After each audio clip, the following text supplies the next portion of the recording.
Est-ce que vous savez que Mademoiselle Assi et M. Fofana, ils sont un couple? Et que le couple avait des problèmes et les familles ont tout fait pour qu'on les mette ensemble pour régler leurs problèmes. Et la seule manière de les mettre ensemble pour régler les problèmes, c'est de les nommer l'un auprès de l'autre dans le gouvernement. Vous voyez comment on utilise les affaires de la République? On prend le gouvernement pour régler les affaires de couple. Et donc aujourd'hui, on nomme le monsieur auprès de sa femme, de son compagnon, de sa compagne, ministre délégué. Monsieur fainéant agité, avec tout le respect que je vous dois, ça aussi, ça s'appelle du journalisme, c'est du professionnalisme, ou c'est encore votre histoire de lutte? Ah! On peut fourrer ses narines dans la vie privée des gens comme ça, et toujours sur des spéculations. Ah! Ou bien c'est quelques malheureux qui t'auraient envoyé ça parce que les gens veulent t'utiliser pour les combattre. Je suis désolé, parce que dans cette république, certains Togolais sont vraiment une curiosité, comme tu le dis d'habitude. Dis-nous, fainéant agité, dis-nous, pourquoi tu ne peux pas prendre les Togolais au sérieux, man? Même s'il faut diaboliser le régime au pouvoir, mais pas jusqu'à ce point. 2 personnes, à cause de leurs problèmes de couple, à cause de leurs relations, 2 personnes qui ne signent même pas Nyasimbe. Ce ne sont même pas des Nyasimbe. Si M. Fofana est un Nyasimbe et la dame est un Nyasimbe, ou bien un d'entre eux signait quand même Nyasimbe, on pouvait essayer de faire de sorte que le doute te profite. Mais tout ça là même, ce n'est même pas utile. Pourquoi? Oh! Fainéant agité! Comment tu peux imaginer des histoires pareilles? À cause de eux, leur relation, leur affaire de couple, on les nomme ministres. Un à côté de l'autre. Juste à côté de ça. Oh! C'est quelle raison bidon ça? C'est comme ça on règle les affaires de couple. À présent, avant que tu nous fournisses des preuves que les 2 personnalités seraient en couple ou seraient en relation amoureuse, il faut que tu puisses nous démontrer l'importance que le pays, la République, le régime ou le PC accorderait à cette relation, au point où le seul moyen de les réconcilier, c'est de les nommer ministres, l'un à côté de l'autre. Non, je ne vais pas dire que c'est faux. Je n'ose même pas dire que c'est doi. Non, c'est pas la peine. Ça là, le mot faux, le mot mensonge, doi, tout ça là, ça ne te convient plus. Tu as débloqué un autre niveau. À présent, ce n'est plus toi qui parles, c'est une machine. C'est robotique. J'ai eu comme l'impression que tout ce que tu as raconté, c'est comme c'est de l'intelligence artificielle. Dites-le nous en commentaire. Est-ce que tout ce qu'il a dit là n'a pas été généré par l'intelligence artificielle? Deuxième élément. Partons même de l'hypothèse que ce que tu dis serait avéré. Mais sais-tu que même dans le secteur privé, une entreprise dont le fonds est géré par un couple, c'est très difficile que cette entreprise tombe? Il faut vérifier. L'expérience en a démontré de long en large. C'est très difficile, même si c'est une simple boutique. Qu'on voit la dame et le monsieur ensemble, en train de gérer leur fonds de commerce. C'est très difficile que cette entreprise ou cette boutique tombe. Ça veut dire que si réellement les 2 personnalités sont en couple, il n'y a pas de problème. Ils sauront mieux se corriger. Tu dis que c'est sur les lignes, non? Ils vont réfléchir. Oui, ils sauront mieux se corriger, définir de très bonnes stratégies pour garder une bonne image de leur relation et de leur couple. Donc, nous, ça ne nous pose aucun problème. Troisième élément, la vie de couple ou la vie privée des gens ne nous intéresse pas. Est-ce que les 2 ont la compétence pour faire le boulot? C'est ça qui nous intéresse. Plutôt, parle-nous des besoins du peuple togolais. Est-ce que M. Fofana a failli dans son devoir, dans sa mission? C'est ça qui est important. Est-ce que la dame a failli quelque part dans la gestion, dans la mission qu'on lui a confiée? C'est ça qui est important. À part ça, leur vie privée n'a pas d'importance aux yeux du peuple togolais. C'est quoi cette bassesse-là? Tu rentres dans la perversité, mais tu es vicieux là. Ah! Attends, c'est la jalousie, c'est la méchanceté, c'est la sorcellerie, on ne comprend plus rien. On ne peut pas fourrer ses narines dans la vie privée des honnêtes citoyens jusqu'à ce point. Tu manges quoi dedans? Qui te paye? Qui t'envoie? Fainéant agité, dis-nous pour de bon. Quels sont ceux qui utilisent ta main ou ta gueule parce qu'à un moment, tu fais des déclarations irrationnelles, vides de logique, immorales et même qui persécutent les bonnes mœurs? Ça n'a pas de sens. Le Togo n'a pas besoin de ça. Autre élément importantissime. Est-ce que tu veux nous dire que lorsqu'ils vont se réconcilier, voire faire même des enfants, le PC va les révoquer? Va-t-il les sauter? Seront-ils démis de leur fonction? Puisque d'après toi, la seule raison pour laquelle on les aurait nommés ministres, c'est pour les réconcilier tout simplement. Puisque d'après tes spéculations, dans tes bassesses, dans tes sales besognes, leur nomination aurait pour motif ou raison de les réconcilier.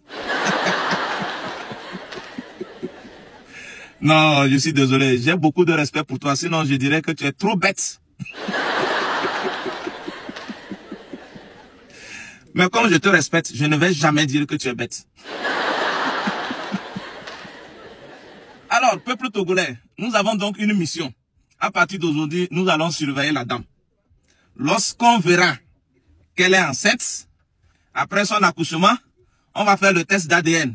Et s'il s'avère que le père est M. Fofana, là on comprendra que Ferdinand avait raison. Et on dira que bon, l'objectif est atteint. Puisque leur nomination avait pour objectif de les remettre ensemble, là on les saute. Pour finir, que faisais-tu quand ces deux personnalités allaient à l'école? Tu connais leur niveau intellectuel, non? Tu connais? C'est l'envie, c'est la jalousie, c'est l'aigreur.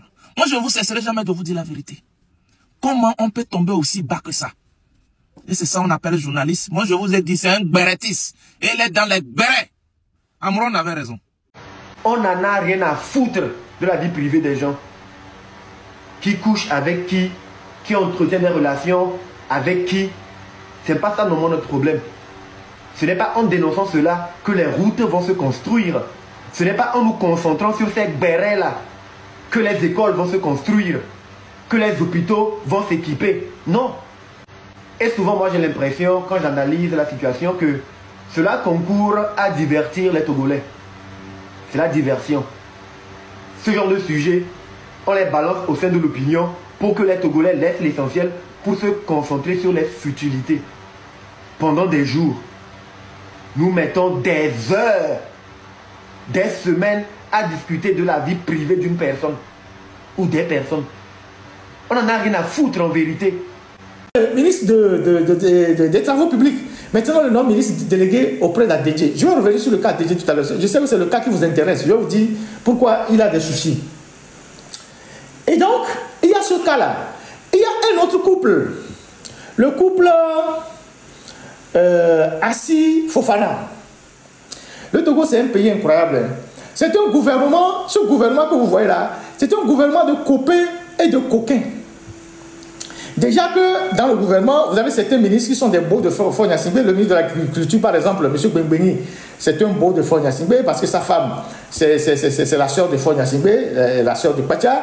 Et vous avez tous ces amis d'enfance qui sont les Adjouvi, toute cette bande-là, qui sont là, qu'on a promu. Et donc, on va prendre le ministère de Fofana et sa collègue.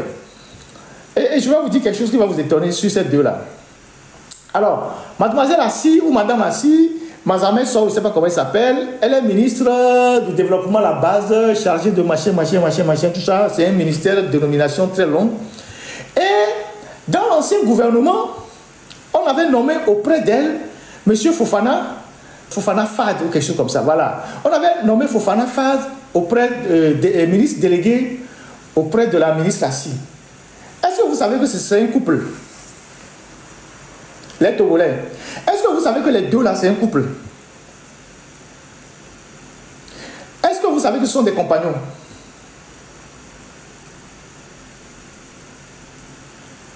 Est-ce que vous savez que mademoiselle Assi et monsieur Fofana, ils sont un couple?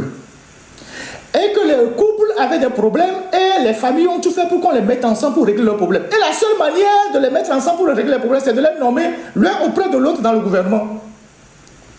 Vous voyez comment on utilise les affaires de la République?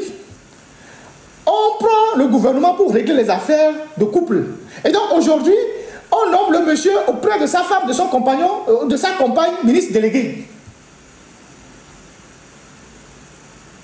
Si vous savez que c'est un couple, comment est-ce que des gens comme ça vont avoir des résultats? C'est-à-dire, des gens, Ça dit, ils ne sont même pas des postes trop différents. L'un est délégué auprès de l'autre. Donc la nuit, ils sont ensemble, ils se couchent ensemble et ils décident de ce qu'ils vont faire dans leur ministère. Le lendemain, ils vont dans le bureau et chacun met en œuvre ce qu'il va faire. C'est ça le Togo qui veut relever les défis. C'est ça le Togo qui veut relever les défis.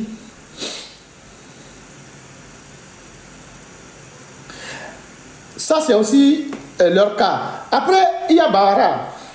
Bon, j'ai fini avec le couple Assi et Fofana. Le cas Bawara, bon, lui, il est parti au garage. Mais bon, je pense que Faure Gnassingbé a compris que bon, il était plus ou moins une mauvaise langue, qui parlait beaucoup en privé, très mal de lui. Donc on l'a envoyé au ministère chargé des relations avec le Parlement. C'est pas un ministère en réalité, c'est juste... dans d'autres pays, c'est une direction. Donc il est parti au garage. Lui qui n'était pas déjà très content d'être à la fonction publique, il estimait que la fonction publique n'était pas un ministère régalien et que par rapport à tous les services qu'il a rendus à Faure, il devait être dans un ministère plus important, notamment les affaires étrangères ou les travaux publics, ou un ministère plus important. Là, on l'envoie totalement, comment appelle-t-on, chargé des relations avec les institutions. Yak, qui est parti de la sécurité, il est entre-temps tombé dans l'eau, après il s'occupait des bœufs, maintenant il est sorti. C'est vrai que lui, il a quelques soucis de santé. Je ne sais pas si c'est lui-même qui a demandé à partir. On l'a vu arriver sur Paris vendredi sur un vol Air France avec son épouse. J'espère que, j'ose croire qu'on ne lui collera pas un dossier demain, parce que quand vous servez bien ce régime, après, comme le régime tient les gens par les dossiers, demain, on vous sortira toujours un dossier, mais pour le moment, il a été aperçu le vendredi matin à Charles de Gaulle avec une femme, certainement son épouse. Il venait d'arriver sur Paris, venant de Lomé. Et il y a qui encore? Bon, il y a Tchegan qui est parti. Voilà. Donc, grosso modo, avant de revenir sur le cas Dédé, ce gouvernement a été très influencé par Ingrid Awadé. Et je vais vous dire pourquoi. Ce gouvernement a été très influencé par Ingrid Awadé. Et je vais vous dire pourquoi. C'est un gouvernement qui a été très influencé par Ingrid Awadé. Et elle qui, depuis qu'elle est revenue plus ou moins en force, essaye d'avoir ses tentacules partout et de maîtriser tous les secteurs les plus importants du pays.